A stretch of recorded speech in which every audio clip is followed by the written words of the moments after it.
right? He's interesting because he was writing about 1400, so this was about 100 years before the Reformation. So we're starting to see cracks showing up in the church.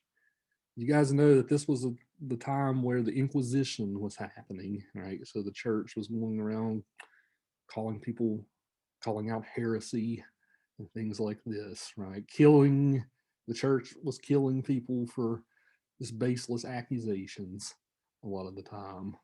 Um, but there was also all kinds of corruption within the church, and the pardoner is a key example of this.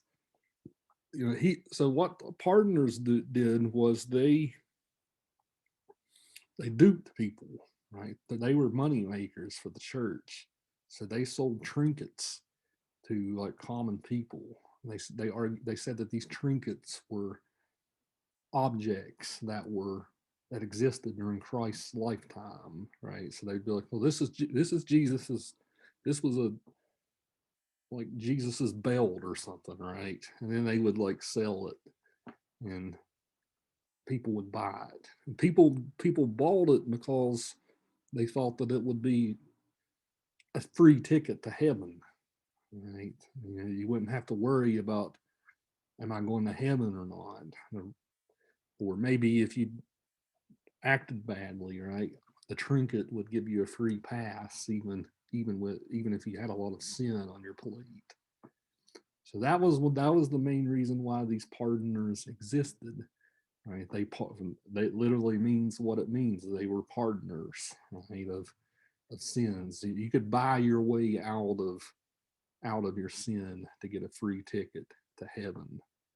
So interest it's not hard to see that Chaucer is critical of this, right? With this tale that he gives us of greed and avarice, told by a guy who is full of greed and avarice, right? To say the least. Take a look at 351 of the text. I didn't have you guys read this for today. But this is our description of the pardoner that we get on page 351.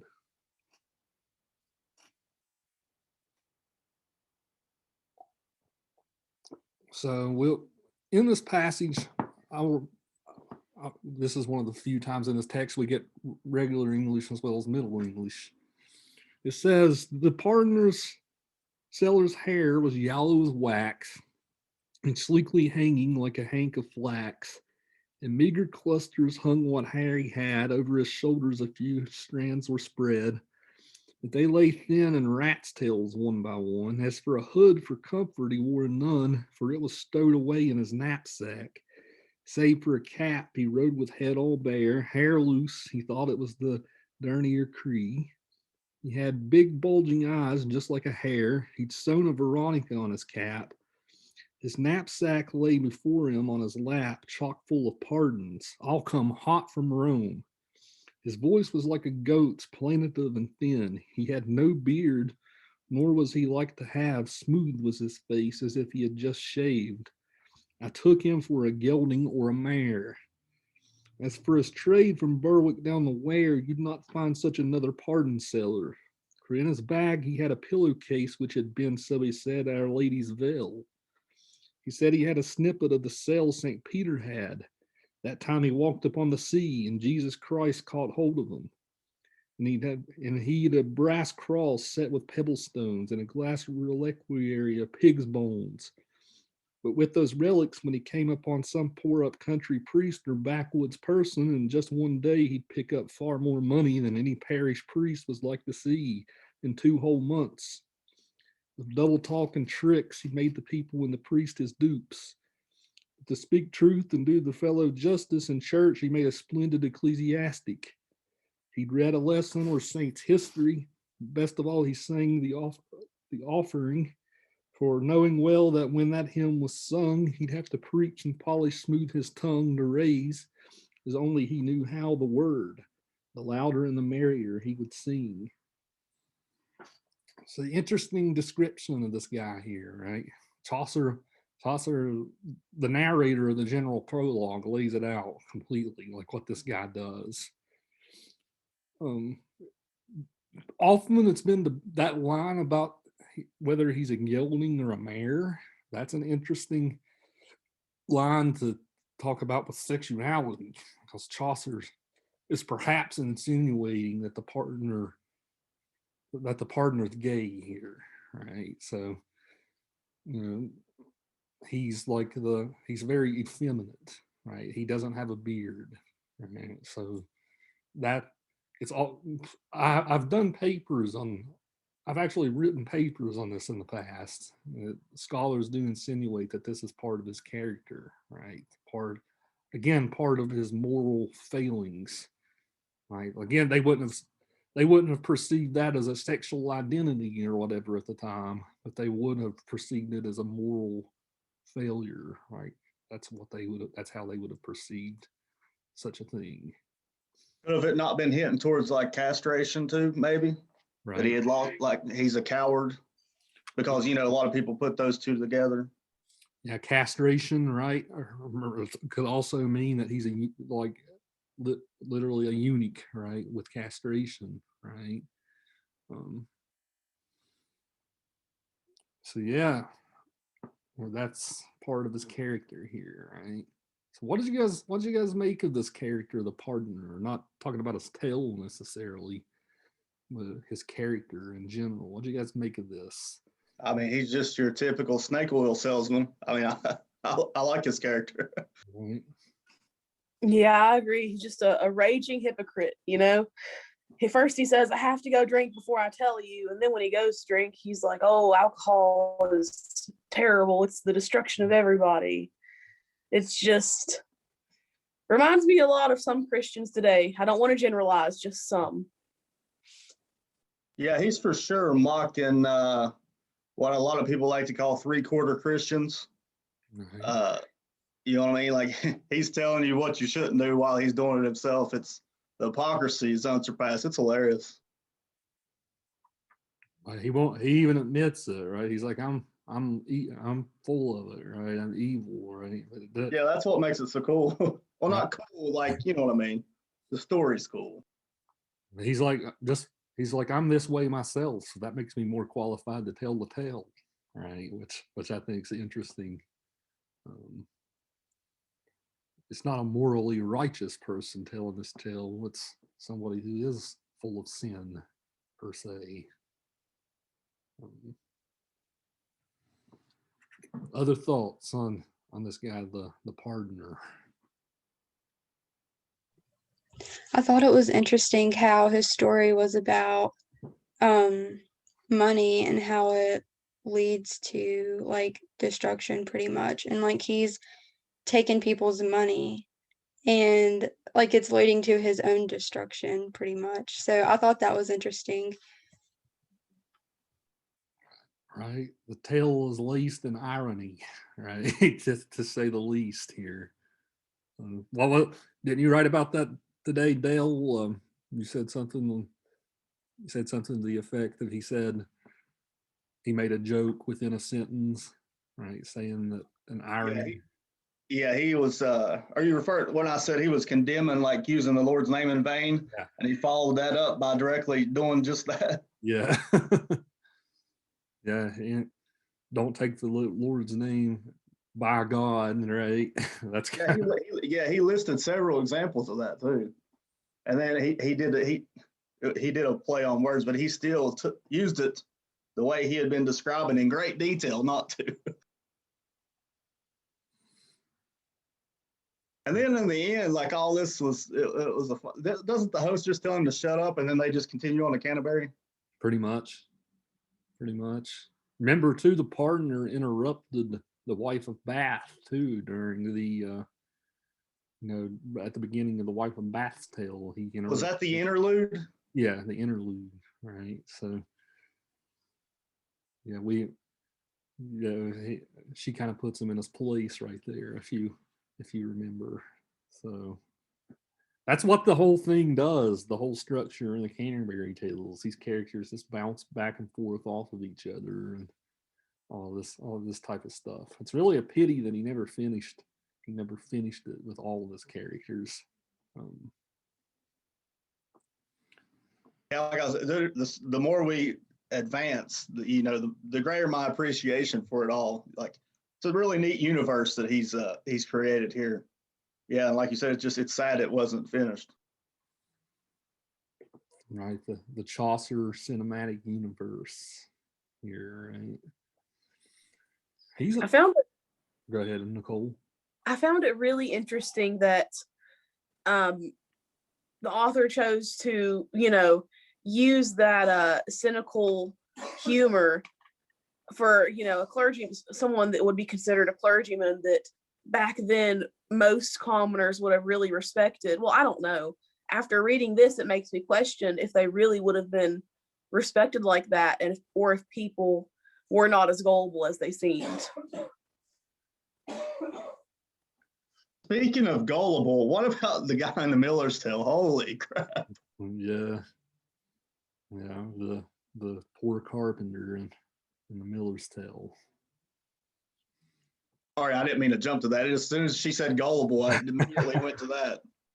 Yeah, they completely make a fool of him, to say the least. Yeah, as far as Chaucer has lots of religious figures in the Canterbury Tales. The pardoner is but one of them. He's got the summoner as well. The summoner is kind of like the pardoner with a lot of the corruption that he does. But there's also, so even within the Catholic Church, there are lots of divisions, right? So he has the summoner. One of the most boring tale. I remember one of the most boring tales is told by just like a normal priest, right? Let me Google real quick the list of characters. I'll tell you which one. Is that part of the story where they literally talk about don't go into the woods? There might be priests. They was really derogatory. I might be mistaken on that.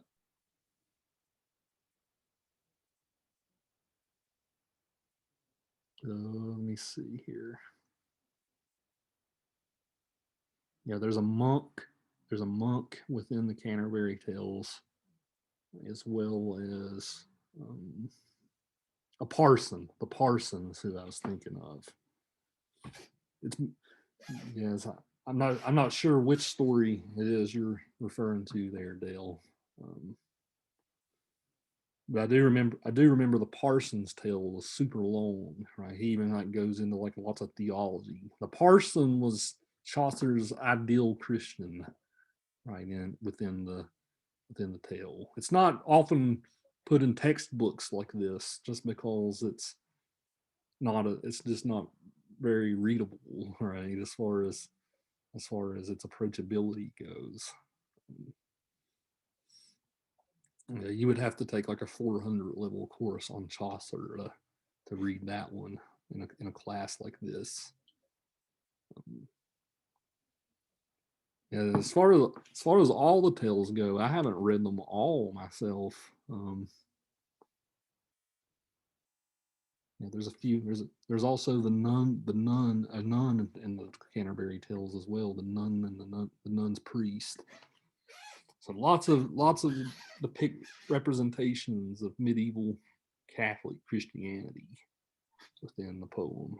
But we get the pardoner here as one very corrupt, sort of official. Do you think it could be interpreted that the reason he writes a lot of about religion, just broadly religion, is because of how dominant that was in life back then, a lot more so than now? Yeah, like I said, one of the days in the class, and there's really three types of social classes in medieval Europe. You had the aristocracy and the royal class. You had the church class, the clergy.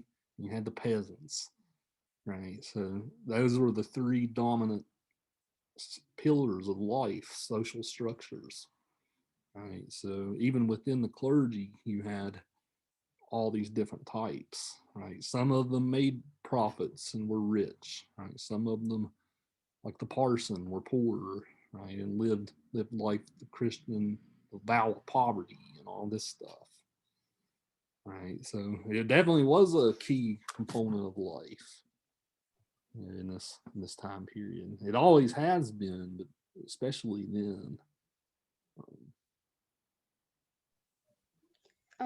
Are they, so this is around like Easter time, right? Like Yes. so like are they on their way to somewhere? Like are they taking a journey? Yeah, they're taking a journey to. They're not going to the Holy Land, I don't think. I think they're going to Canterbury because Oh, okay. yeah, there's a story of a martyr in Canterbury, right? And that's why they're all going there on a pilgrimage, right? So the tale itself, you guys were talking about how this is a typical morality tale, right? Often this is so the literary term for this is didactic, right? This didactic. That's a word you might want to remember for future purposes, right? Didactic or didacticism. That this is so a didactic tale is literature that's meant to serve as instructional purposes, right? It's meant to teach us a lesson, right? So often these sort of medieval tales, the medieval literature especially often has this function. Right? You will see this when we read some medieval drama with everyman and yeah, especially everyman. But this is when literature is meant to instill in us some type of value, or it's supposed to make us better people, right? This is what didactic literature does. So literary critics are often kind of harsh on didactic literature. Of course, Chaucer means it in its tongue in cheek, right? He's kind of making fun of didactic literature while writing didactic literature, if that makes sense. But yeah, you guys tell me, like, what are some examples of, like, maybe movies you've watched or books you've read that serve a didactic type of function today? Anybody think of anything? Especially especially maybe teach us a lesson with religious purposes or other values. Movies or texts that are meant to teach us or instill values in us. Any of you think of any?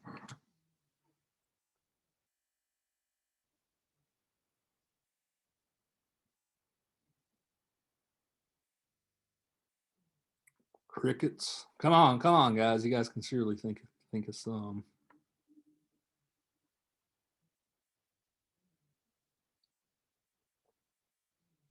I was muted for some reason again. What about the Da Vinci's Code? I think it's the sequel to it, honestly, the one with Jude Law. He tries to interfere with a bunch of stuff and ends up paying the ultimate price. And there's a lot of religious undertones and motives in that film. Right. What was the sequel that called Angels and Demons? I think is what it was called. Yeah, that's it. Right. Yeah, I think a lot about What's that? Is there a movie called Dogma? It's something like it's Matt Damon. I'll have to look it up. it sounds familiar. Yeah, I'm thinking a lot about like some of the movies that are particularly marketed for Christians, right? Like Kurt Cobain type of stuff.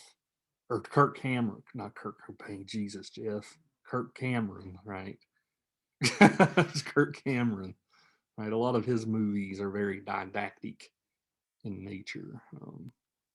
Yeah, I don't know how Kurt Cobain, the lead singer of Nirvana, Yeah. he's a very religious figure. Blew his brains out even.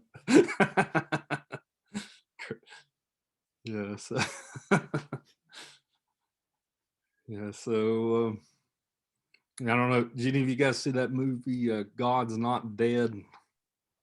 Yes. Yeah, about how all of us professors are trying to corrupt you into being atheists. You guys have seen that one. I take offense to that movie because I do not do that. Right. So I'm not an atheist, but I don't. Even if I was, I wouldn't do that. Right. So that movie can kiss my rump. Right. I feel like we have very healthy conversations about Christianity, even those of us that like might not believe. Right. Yeah. I think so. Everybody in here is respectful of one another. It was it was interesting for me. My first semester, I was at a Mormon college, and in my philosophy class, I would have expected, a lot of pro-Christian, almost propaganda. But he asked some really good questions, like the question about, is God good? We had that. We had a whole unit on that. And I feel like, with the movie God's Not Dead, a lot of people in rural areas who haven't gone to college don't understand that you can be skeptical and still have faith. Mm-hmm. I mean, any church you go to that's not willing to discuss questions or be open to things like that isn't one you should go back to, in my opinion. If you are guys ever, it's not necessarily religious, but it's science is skepticism. Everything must be questioned for the truth to fully emerge. I Yeah, think That's like something that I to question believe. things. If you don't question anything, then how are you really gonna know? So Right. Even relating it back to the literature we read for today, right? The pardoner even says that, right?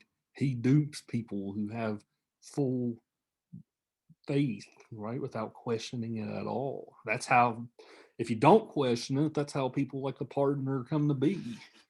Right? you want to speak of something meta, how appropriate is this fundamental idea we're talking about now today, on the left and the right? Like everybody's just so caught up that they're willing to accept anything without even looking into it.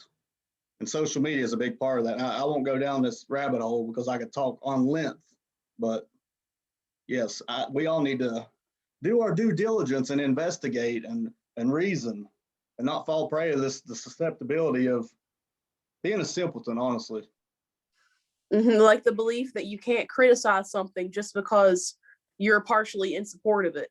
I think we as people, we as Americans, should criticize something and someone, no matter if we, want them to be good or not. We have to be aware and make sure that they're carrying out actions that are good for everyone, not just for the top 3%, not just for white people, not just for Black people, that is good for everyone. Well, that's the foundation of democracy anyways, but just on a personal note, without criticism or any type of healthy debate, how are you expected to grow if your flaws aren't brought to the forefront? You know what I mean? You're just living blindly.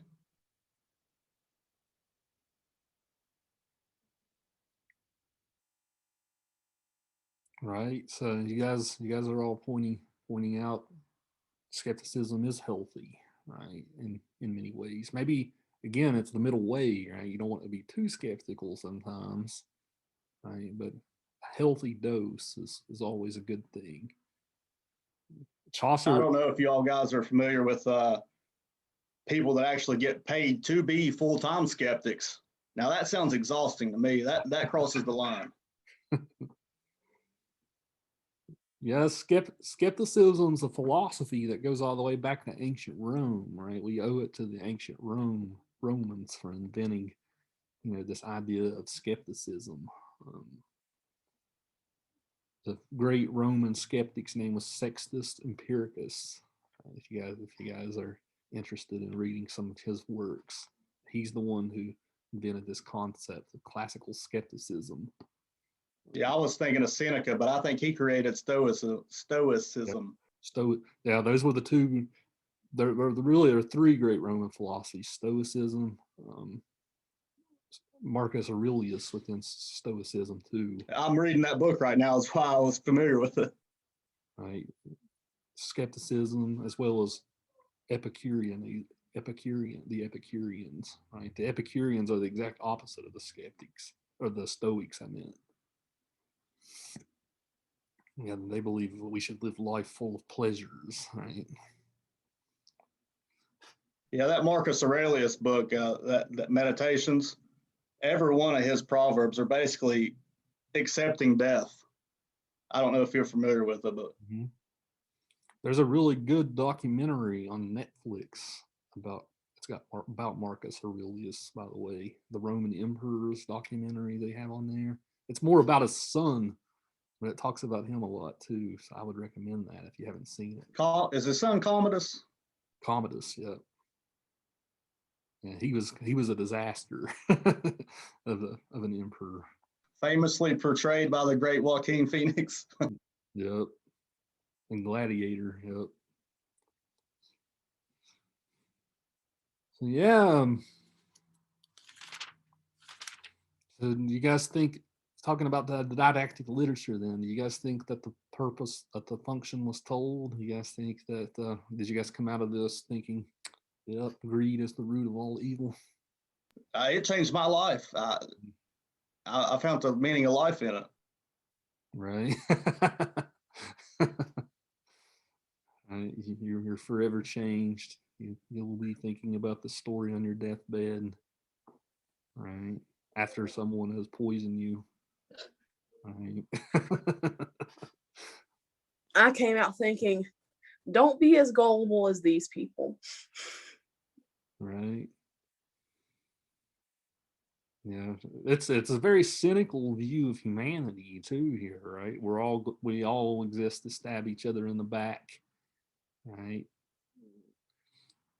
Right. None of you can't share the wealth, right? You know, somebody's always going to want to hoard all the wealth. If we want to make this story about capitalism, we can, right? If we want to go down that rabbit hole, right? So there's no. Where did they find the gold again? I forgot. It was just in the graveyard. Death's like, hey guys, here's all this gold, right? So That's right, because death itself was alluded to as a character, but it never does come to any fruition. right. I guess it does, because death found them eventually in the end. Yeah, I really enjoyed that, death didn't directly kill them. He allowed their own moral issues and their own problems to do it. Yeah, what I meant though is I thought it was going to head towards the route of death being like personified. I'm kind of glad they didn't do that. Like you said, he did get him in the end, but he wasn't a corporeal figure. He was, just mentioned. right. We have that old man character in the poem. I think it's kind of insinuated that he might be death in a physical form. I don't know if you guys. Oh yes, the wise old man they run across. Yeah, I think he's probably the death in the literal physical form in the poem. What'd you guys think of that character, by the way? I thought he was kind of funny because he was like, well, since you're picking on me, I'm just going to tell you where death is at. There you go. And then they found all the gold, and yeah, it kind of he just let it happen. He's just like, I'm just an old man. You darn college kids picking on this old man, right? Yeah. So we think the man might have had the gift of premonition, like he knew that they would find death there, or do you think it's just a good guess? I've always interpreted it as he's literally death, right? He's just like, you can find it right around the corner, right? Then they get the gold. Then they see the gold, right? I've always interpreted. You guys are free to disagree. I'm not saying my interpretation's canon here, right? But that's how I've always viewed it. I don't know, Dale. I didn't feel like he was he had premonitions. I felt like it was kind of a general accurate assumption of humanity and of people's greed. But he knew of that location. So do you think he just surmised that there was a good chance they would find death there? I think that since he's so old, like he's been around for a while, so he probably just knows that that's where all that money was, and he's probably heard stories of other people going there. So I think there's a lot to assume about this man. Hey, to piggyback off that, what about the idea that it was just, he was literally saying death was there since it was in a graveyard? I had never considered that. And I think Me that, either. That's interesting. that could definitely be a way to interpret it. Definitely. Yeah, I hadn't really thought of that either. That's very true. If you guys have ever seen the movie The Good, the Bad, and the Ugly, right? It also plays on this idea, right? That it's almost like the Partner's Tale, the gold in the graveyard, and they're all battling it out at the end. There's three people too that have the duel at the end, right? So it's almost the modern retelling of this tale. Am I thinking of the Clint Eastwood movie, or are you talking about the Gene Hackman, Sharon Stone, Leonardo DiCaprio movie? I'm talking about the Clint Eastwood one. Yeah, the spaghetti western.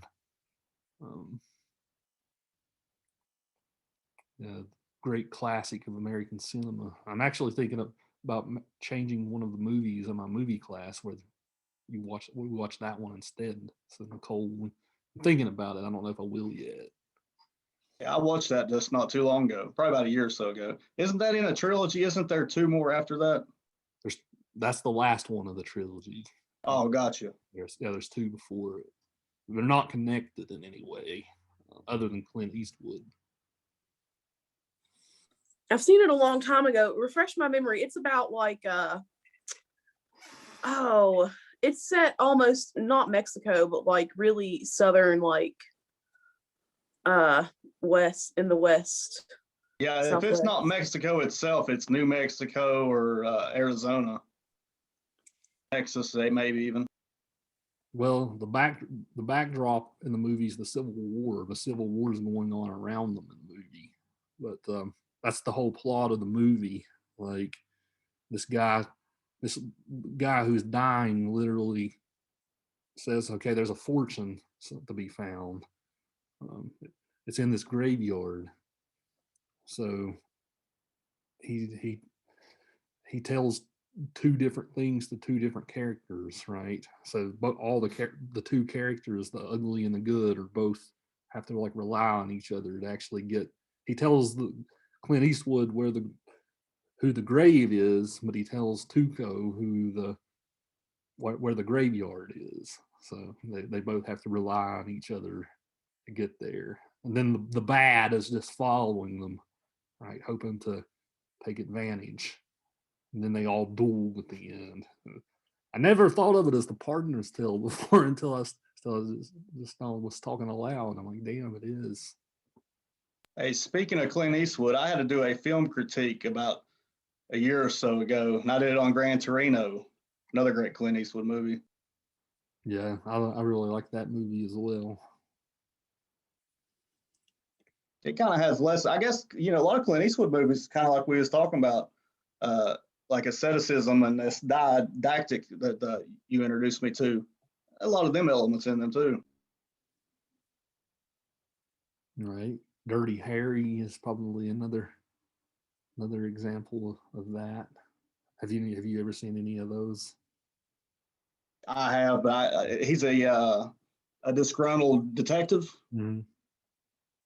Yeah, he's kind of like Bruce Willis in a lot of movies. Yeah, he's very gung ho and like shoot first, ask questions later. Yes, I did. I've watched that not too long ago. At the very beginning of the movie, he ends up killing somebody in the street in broad daylight. Yeah, I think he was an African American. Those movies haven't aged well by yes. today's standards. I was just piecing that all together in my head. I was like, oof. Well, so I think you guys kind of got the point of the pardoner's tale, right? This, especially this critique of Catholicism that was happening. I think I don't.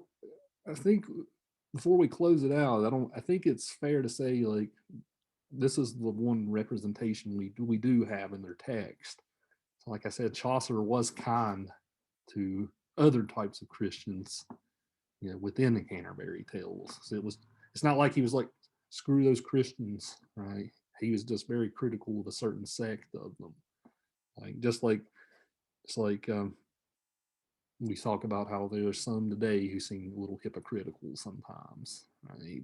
But that doesn't mean that the ones who aren't good, right? So I wanted to close it out with that, right? We get a very skeptical version, but like there were good ones too. But there were a lot of problems within the Catholic Church. That's why the Protestants would eventually form, right? Today, Protestants are even bigger than Catholics as far as that goes. A lot of Protestants don't even really know what a Catholic is, right? You know, they say that they worship Mary and all this crap, right? They don't, right? It's just a little bit different. That is the first thing they go to is they worship Mary every time. Yeah, the main difference is Catholics. Well, I got five minutes. We can talk about the Miller in 15 minutes. Their Bible's has a lot more text in it too, I'm pretty sure. Catholics are more about, well, we talked about predestination a minute ago, right? Protestants tend to believe in predestination. Catholics are very free will oriented, though, right? That we've talked before when we talked about Beowulf and Sir Gawain, right? Penance, right? You confess your sins, you ask for penance, and then you have penance, right? You atone for your sins, and you're doing that constantly, right? Whereas Protestants are more, you ask God to be saved, God grants you His grace, then you're good, right? You're still going to sin, but you still have God's grace, right? So whereas Catholics, it's more of a constant struggle your whole life, right? So that's plus the Catholics believe that you don't get a direct ticket to talk just to God, right? You have to go through a saint to talk to God, right? You can't get a line straight to Jesus, right? You have to go through someone else first. And Yeah, isn't and that their that right biggest? there is a big hang up of a lot of Christians. That doesn't set well with a lot of them. Right. And that right there is, you know, the one of the biggest reasons they choose to not really worship Mary, but really go through her. Because, you know, well, not logically thinking about it, if you wanted to get somebody's ear and really get them to listen, you're going to talk to their mom first. Right. That's the way that I've had it explained to me. I've been to a Catholic service one time, and it was very, very interesting.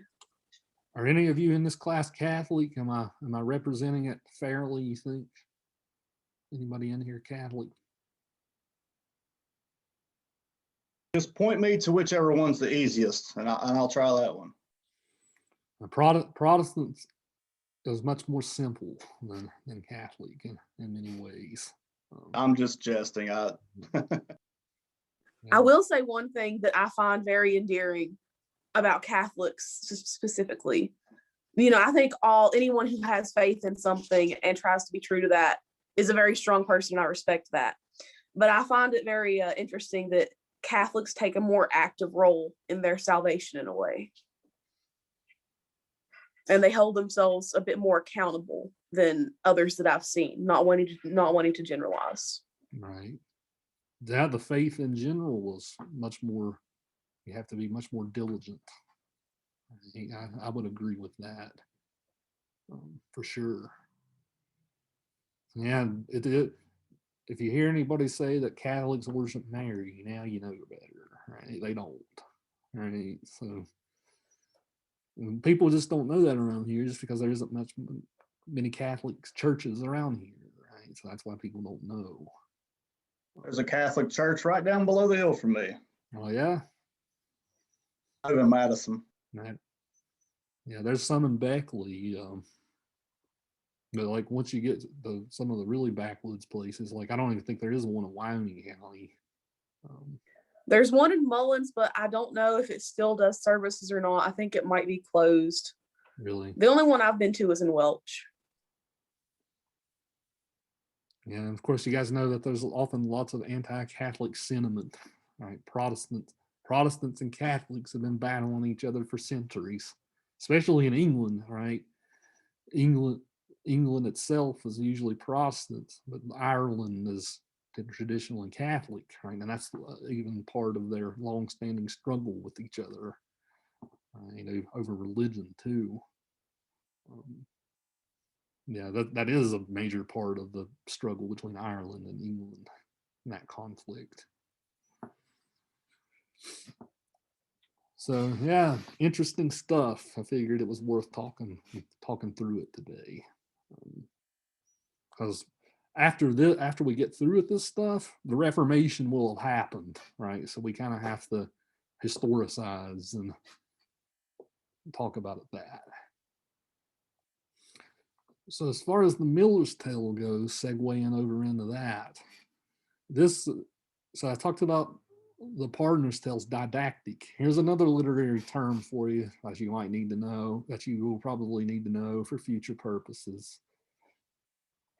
This Miller's Tale is called a fableau.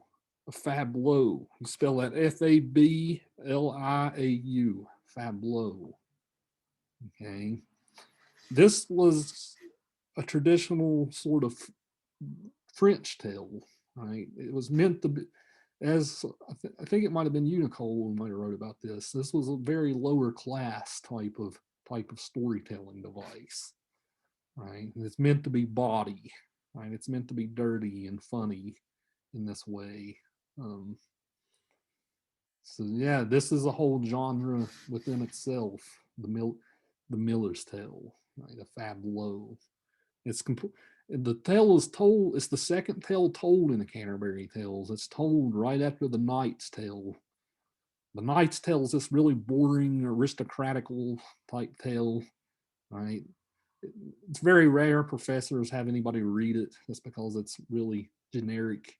He meant it to be generic on purpose, right? And the Miller's Tale is the follow-up. If you guys noticed at the beginning, the Miller interjects, "I want to tell my story now." And the host is like, "Shouldn't somebody a little higher class tell the tale first?" He's like, "No, it's my turn."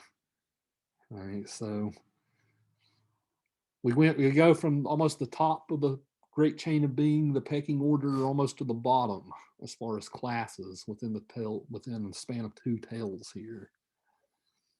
So fableau, right? This sort of body tale, right? We have fart jokes in it, right? I mean, you can't get any more lower class than that, right? So Are you saying a king doesn't his shit doesn't stink? evidently not, right? Hence the fact they all get so upset at the Miller at the end for telling this, right? I found this story hilarious. I just thought it was very, very funny. Me too. I pretty much laughed the whole time I was reading it. Yeah, it was really funny. Yeah, you guys talked about how gullible the poor carpenter is in the tale. Like, Yeah, I thought it's great the lengths that they're willing to go. This big elaborate hoax to sleep with each other. Like Jesus. just one time at that, right? He's that sort of doting and watching over that they have to cook that up to get away with it. I thought it was interesting too that I think you say his name Absalom. Mm-hmm. That might be close. Absolutely. Okay. He was described as quite the ladies' man, but then he gets like a doe in the headlights. He gets love struck by her, and that's all he's consumed by it. Right. He's the guy who no isn't an answer for, right? That seems to be this guy, right? He doesn't Well, get the hint. he had an interesting character arc though, because his path to redemption involved him kissing her nether region. And then getting a fart in his face, right? And then the hot poker in the ass, right? So Hey, as far as integration, disintegration, where is the reintegration in that story? There really isn't. I wouldn't say that this one's not a romance, right? Oh, got you. That only characterizes a romantic tale. Right. Yeah, this is a fableau, so this is a completely different sort of genre. The Wife of Bath's Tale was definitely a romance. But even the Wife of Bath, you can kind of see the fableau within it, right? So the genres are even kind of blending together a little bit. Seems like all of them have a witty sense of humor about them, though, that I really appreciate. I thought it told a lot about the commoners at that time, because this was very obvious to me that this was written by commoners for commoners. Because you think about the nobility wouldn't want to hear about a clergyman kissing somebody's ass and then poking somebody in the ass with a hot poker. That's just something that they would probably scoff at and be like, oh my gosh, how horrid. And it really makes me think of the illusion they wanted to put themselves into, that they were better than everyone and that they didn't need to be a part of, the lowly things and whatnot. Yeah, did any of you guys expect this when you went into the tale? Were you guys expecting fart jokes? No. Pokers in the butt? No. No, when I got to that part, I chuckled and I was like, oh my gosh. Did not expect it. It describes her rear end as being hairy too. I was like, oh. Yeah. You got to think hygiene in that time was not very up to par today, so would have been a very traumatic experience. Especially for commoners, right? It would have definitely not been so.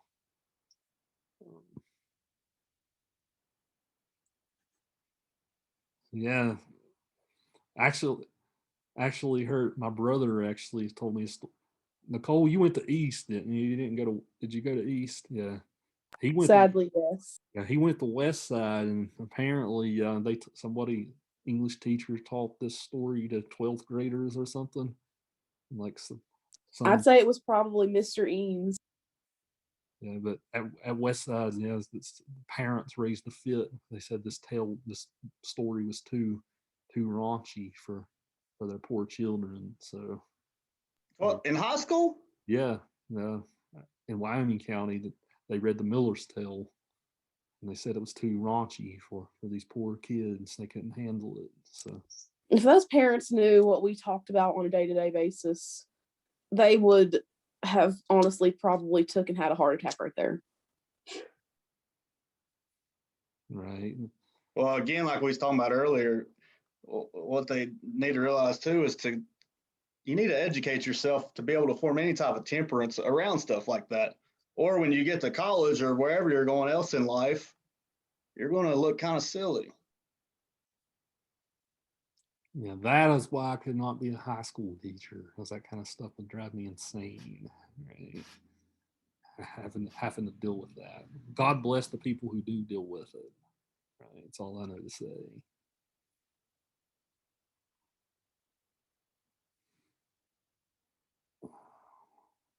Yeah, what do you guys think of the whole cuckold story arc? This is something else that we should hone in on, because we're going to see a lot of this in medieval and Renaissance lit. This idea of the cuckolding. Any of you guys guess why this was a major anxiety in a lot of this literature, right? So we're kind of diving into feminist criticism a little bit. But this was a major anxiety above it. It always has been. Especially for men, right? Worried about getting cheated on. But can you guess Can you guys guess especially why in this period they would have been so concerned about it?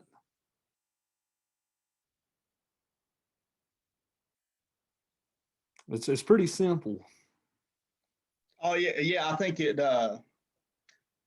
hurts. It tarnishes their reputation. right? Makes them look like fools, just like the carpenter at the end, right? He's the laughing stock of the whole town. You know, they were especially worried about raising someone else's children. Who, right? That was another concern, right? You didn't want to theoretically raise someone else's children. I guess that's still a concern, but it was especially so then because there was less ways to prove that it was. I'd say the word bastard was a lot more incendiary back then too. Yeah, the British were much more class oriented, right? So, you know, bastard children did not inherit rights to property and things like that. So, yeah, so even in America, that's not as bad as it is there because they're so class oriented. So you're going to see lots of references in different types of literature we read to cuckold, like if a character has horns on his head, right? That's cuckold horns, right? That's often what this signifies. I'm not saying Seneca invented this, but I think the greatest he married somebody that was way too too young for him. They have nothing in common. Are you talking about the guy in the story or Seneca? No, Seneca was the one that taught about that. I'm not saying he invented that concept, but no, the carpenter married somebody way too young for him. Right. The tale even gets a little didactic there, right? It's like, men, you should marry someone your own age. Yeah, I'm not saying that's always the rule nowadays. Like, obviously you can work that out, but I'd say even more so back then it was harder. I don't know though, honestly. Yeah, I don't know. And maybe that was why he was a little more jealous because he knew that his wife was young and like so she would potentially find someone else that was more suitable for her. And maybe like it was just his own paranoia, but just the irony in it that it was actually happening made it. I don't know. I just found the whole story kind of comical myself, but that just kind of played into it, the irony. Yeah, and like not only was there one other man, but there were two men trying to be with her. And it was just like right under his nose. Right, and like the fact that he was jealous and didn't even think he had a reason to be while all of that was going on. Yeah, I think both Kara and Kelsey said on the discussion board, it's interesting that they say he's jealous, but he doesn't really show any jealous tendencies in the story, right? Maybe because of his religious inclinations are more important, perhaps. You didn't really see him like do much to kind of until like the flood thing came up. You didn't see him really do much to kind of fight for her either, though. And then I guess he kind of showed where he really did care for her, but until then, you didn't really see it. Yeah, when I think of like jealousy, I think of like being controlling, like you can't go here without me, but he didn't really seem to be like that because if he was, then maybe she wouldn't have been with the other guy. Or men would be afraid to talk to her because they would know how jealous he is and they wouldn't want to cause trouble. Isn't the main culprit in this living with them anyways? Hasn't he rented a room off of him? Yep. They have to go through these elaborate schemes to sleep with each other. Good Lord. And apparently he's pretty controlling in the household, as everybody says. Chaucer doesn't show that in the tale, which is interesting. The the poor guy, he cuts the rope loose thinking the flood's happening and falls right on his face. Right? Yeah, I think that's when Tricky Nicky's getting poked with that hot iron. Yep. Yeah, I think some of you guys said it's interesting that the girl's actually not really punished. And Yeah, that's what I said. I said that, yeah. she's not really punished at all here. No, she actually makes out like a bandit. She gets probably gets that guy's fortune. I don't know though. Is he ruined at the end, or is he just seen as He's probably just seen as a cuckold, right? Nobody takes him seriously. Yeah, he's a carpenter, right? So that's his trade. So I don't know if business might slow down or whatever. I don't know. I don't think he's necessarily completely ruined. I think they're making fun of him for the wrong reason. They should be making fun of him because he's a damn idiot for falling for that. Well, even today, right? Oftentimes, it doesn't matter which gender is cheating on the other, right? Oftentimes, one gender is blamed, right? For you're a fool for getting with this person, right? Yeah, when it doesn't come down to gender, because there's bad men and there's bad women. That's exactly right. It's gender exclusive, just bad people. A lot of this literature we're reading, though, it's the women are bad, right? We men don't do anything wrong. That's what you get when it's all male writers. Didn't you say we'll eventually read some female writers? Yes, interesting way to close class, Dale. Wednesday we are reading two medieval women writers, Julian of Norwich and Marjorie Kemp.